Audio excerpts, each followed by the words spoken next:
Welcome back to my channel. Donna Parsons here. And today we're going to create a table of contents in Microsoft Word. Very easy to do. So let's get started. So you can see that I have Chapter 1, Subchapter A, Lab 1. So basically you're creating these headers within your document so that you can define what sections you want to define within your document. So I'm going to come up to chapter number 1 and I'm going to come over to my home screen and I am going to select in my style section the drop down arrow and look at the default styles. So there's some default styles that you may or may not want to use. One's called title and you want to use title, but title does not create the table of contents. It does not what we need it to do. So we want to come down to the drop down and we want to look for something in the default styles called heading 1. Now in heading 1, it automatically defaults to a blue font. It automatically defaults to that size. You can change the font. You can change the style any way you want. So you're not limited to whatever they have there. You can bold it as well. So now that is considered heading 1. So chapter 1 is heading 1. So we're going to come up to the beginning of our document and we want to create a page above or the beginning of our document that will hold the table of contents in the beginning of our manuscript. So in order to do that, you're going to come over to your Insert tab within Microsoft Word, and you're going to come over to Blank Page, and you're going to left-click your mouse once. And what it does is it creates a page in your manuscript above the document. Okay, so here's my document, and now here's a page above it, and I'm going to double click because this is where I want my table of contents to begin. And you can modify where you want this, but I want it to begin at the top of it. So I'm going to come up to the word references in my tab, my ribbon tab, and all the way over to the left-hand side, there is something called table of contents, and I'm going to choose the drop down to table of contents. And because I've already chosen heading 1, it's going to start to build my table of contents. Within the table of contents box, you have 2 automatic tables. You can create a custom one, but I always like to choose automatic table 2.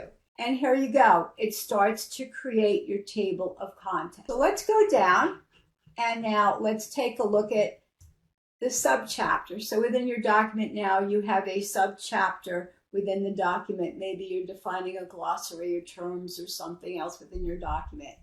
And I'm going to come back over to my home tab, and in my style section, I want to choose heading 2. So it will indent in the table of contents page. So now let's go back up to my table of contents, and I want to update this table of contents.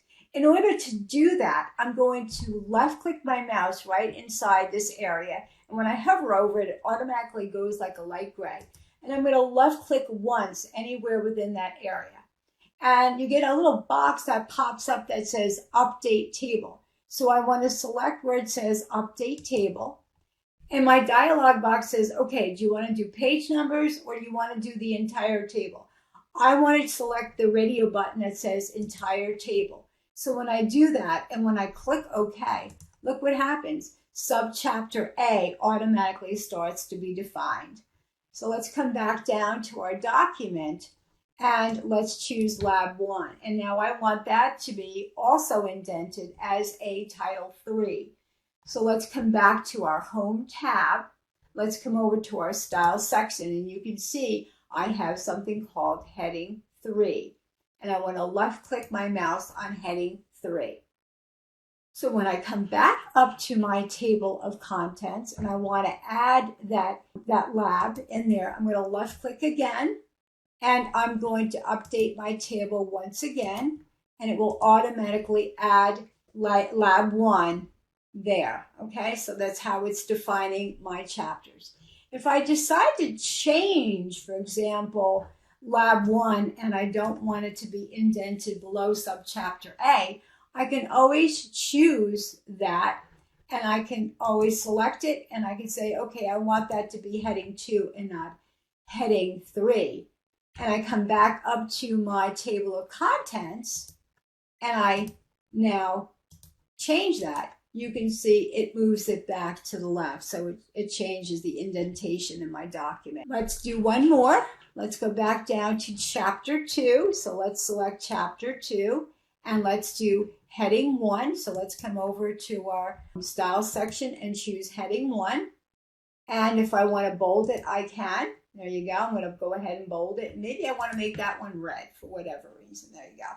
All right, so let's come back to our table of contents, update my table, update my entire table, and you can see chapter 2 now is bold. It's not red. It does not go red. Your table of contents is pretty much standardized there, so it doesn't change. I just wanted to show you that it doesn't change in the table of contents. Okay, I hope that you enjoyed this lesson. If you'd like me to do any other lessons, I would be happy to do so. So kind of leave it in the comments section below. Have a great day and peace out.